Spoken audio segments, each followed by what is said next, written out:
Salam dan bahagia, Ibu Bapak Guru hebat dan praktisi pendidikan, dimanapun Anda berada. Kali ini, Ibu Bapak akan melihat contoh situasi pembelajaran di sebuah kelas tingkat sekolah dasar yang menerapkan pembelajaran berdiferensiasi. Mari kita saksikan bersama-sama.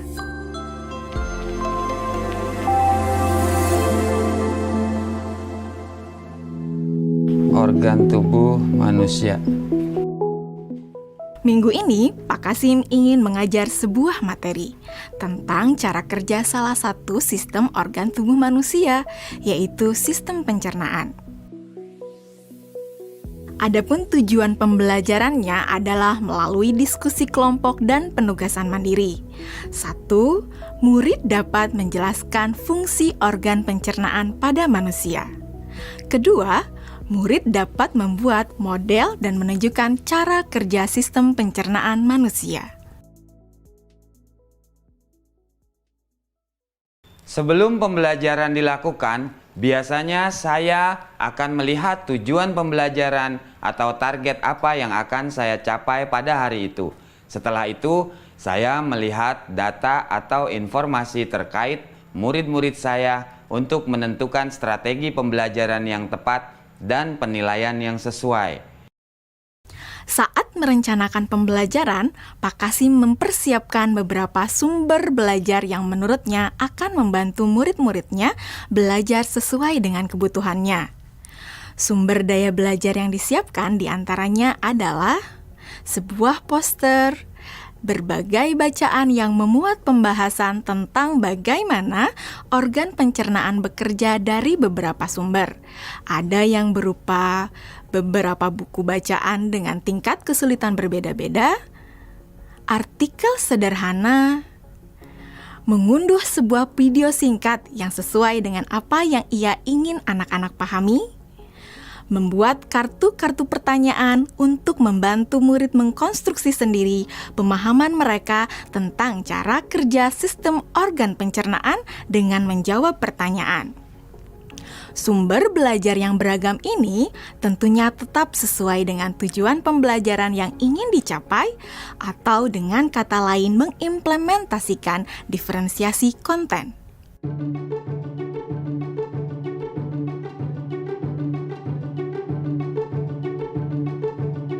Setelah semua sumber materi yang beragam disiapkan, saya mempersiapkan daftar kegiatan lengkap dengan instruksinya. Misalnya, membaca buku atau artikel dan lain sebagainya, mengamati poster, mendiskusikannya, dan kemudian membuat ringkasan untuk menunjukkan pemahaman tentang isi poster tersebut. Menjawab kartu-kartu pertanyaan.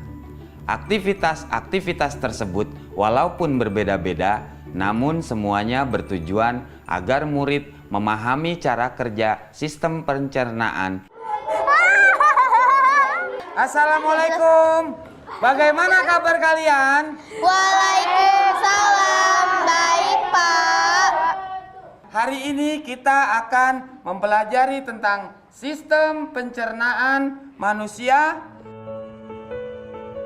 Saya, Pak. Di awal pembelajaran, Pak Kasim memberikan penjelasan kepada semua murid yang ada di kelasnya tentang tujuan pembelajaran dan konsep kunci yang ia ingin anak-anak kuasai. Lewat proses tanya jawab dan contoh-contoh, Pak Kasim memastikan bahwa murid-muridnya memahami apa yang dimaksud dengan sistem. Pak Kasim meminta murid-murid bekerja dalam kelompok. Untuk penugasan kali ini, Pak Kasim telah mengelompokkan murid berdasarkan tingkat kemampuan murid membaca. Hal ini karena tugas pertama yang harus dilakukan oleh setiap kelompok adalah membaca materi bacaan terlebih dulu. Teks yang dibaca tiap kelompok sesuai dengan kemampuan membaca mereka. Selama proses murid melakukan kegiatan, saya mengobservasi dan memantau pemahaman murid-murid. Saya mendatangi tiap kelompok, mengajukan pertanyaan, dan memberi pertanyaan lanjutan kepada murid-murid yang memerlukan bantuan atau perlu diberikan tantangan lebih. Saya juga membuat catatan-catatan penilaian selama proses ini.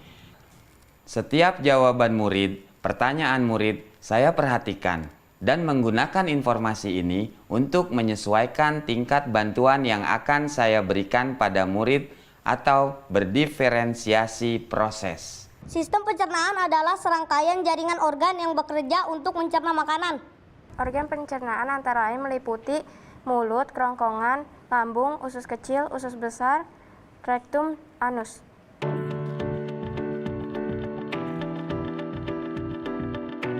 Sekarang silakan membuat model yang menunjukkan sistem kerja pencernaan manusia secara mandiri.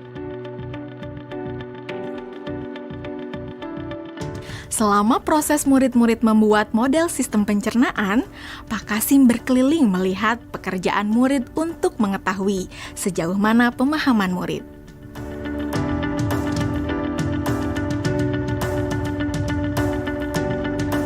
Di akhir pembelajaran, saya melakukan kegiatan refleksi, di mana refleksi tersebut digunakan untuk mengapresiasi murid, untuk mengetahui atau menilai sejauh mana pemahaman murid tentang topik yang sedang dipelajari, untuk mengetahui bagaimana perasaan murid-murid ketika melakukan proses pembelajaran.